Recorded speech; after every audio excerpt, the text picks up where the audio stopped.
94.5, Atlanta's new hip-hop station. It is the Streetz Morning Grind, and we always keep our ear to the streets. Of course, Jazz McBee brings you that. Yeah. We keep our ear to the streets with who is hot, and one of the hottest folks, hottest rappers in the game, or artist period, is Big Sean. And I feel so very honored to have you live in the studio with us this morning. How you doing? Man, I'm happy to be here. I'm feeling good. I'm sleepy though. I'm off that caffeine. It's all good. But I'm happy to be here with y'all. What's up? What up though? Nothing. What's your caffeine? Are you a Coke drinker? Do you drink Starbucks? It's crazy. I drink coffee straight black. And I remember when my dad used to drive me to school, he used to drink coffee straight black, and I used to be like, man, how you drink that nasty ass coffee? But that's all I be drinking in the morning. It's crazy, man. Not a good habit. Not a good habit, but it's a good thing. Well, you're doing your thing, and we're very happy to have you. So I'm happy to be here. You're coming off the heels of being named one of the top 10 rappers via MTV's Hottest MCs. Oh yeah. What does that feel like for you, or was that something that was even on your radar? Does that matter anymore? Yeah, it's on the radar. It's tight, man. It definitely. It matters just to get respect from any avenue. I feel like MTV is legitimate. You know what I'm saying? So, what number were we this year on that list? Number 6. Oh, number 6. Next year we're gonna be like in the top 5 for sure. Yeah. Yeah. Especially with this new album. It's an honor though. You know. Straight up.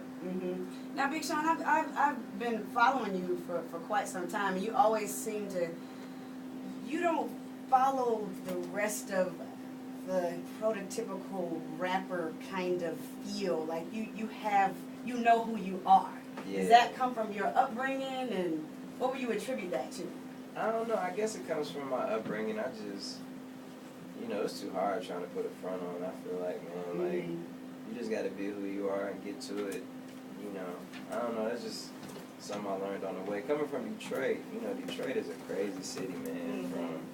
You got gangsters, you got players, you got, everything in between. And it's just like, I grew up around that, but then I also just grew up with the mind state of just always making sure that you influence and that you rise above and just, be a good-hearted person. You know what I'm saying? So I just took that. Look at that smile. So I read something recently on how you actually met Kanye.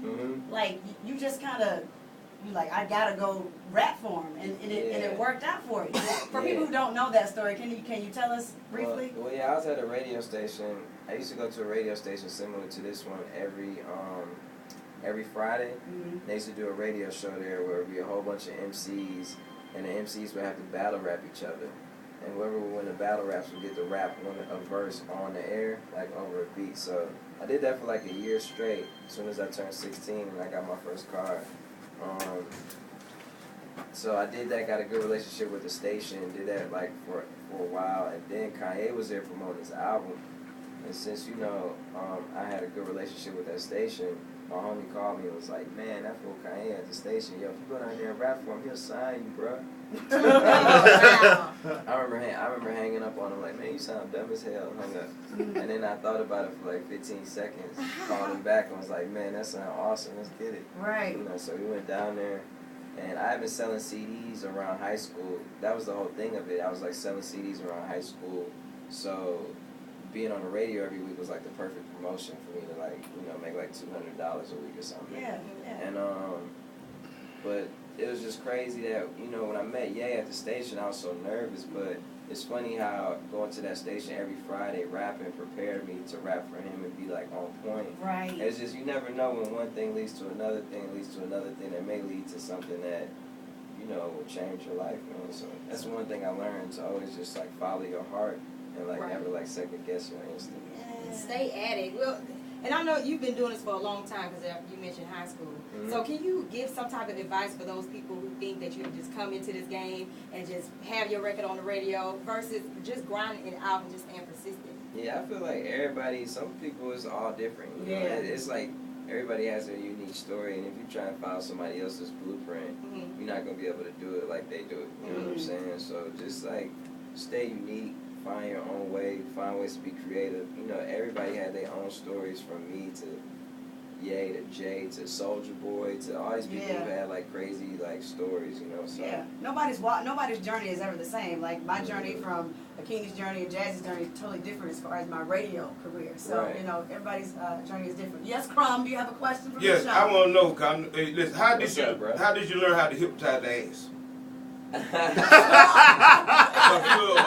You're an ass hypnotizer with ass, yeah, and the women just go crazy. Yes, yeah, you can make a big woman, skinny woman, or midget even just say, just get out there. Man, I don't know. It's just growing up in Detroit. It's a lot of ass in Detroit, man.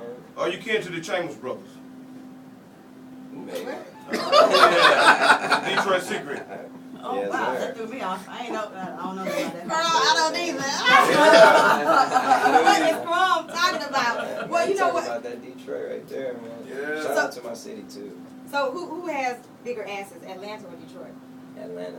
You gotta say Atlanta, you know that, right? Man, y'all got so much ass. But we think when we get cornbread, grits, collard greens, we all this. Well, I don't know. It didn't really affect my ass, so I I'm mean, not sure about I'm just saying, like, the peaches, period. I'm just saying. Right. But you know what? I just want to ask a quick question. Now, I noticed that, you know, you changed girlfriends just a little bit. Yeah. You know, and a lot of people were saying, yo, Big Sean, you know, just because he made it, he got him a light-skinned chick or whatever. That's not what happened. So, explain to the people. Yeah, because me and Jazz were like, why he had dropped the little cute brown girl for the little red girl now? This what happened. My girl that I was with, the first girl, Ashley, who's like, I still got love for her for sure. What it was, I known her since I was 15 years old. Right? So just before we even get into the story, how many of you guys are still the same girl you were with when you were 15 years old? No. Right, yeah, absolutely. I got with her when I was 18. We went through a lot of things. We both made a lot of mistakes, being immature, being young, and we learned a lot from each other. And man, I tried my hardest, man,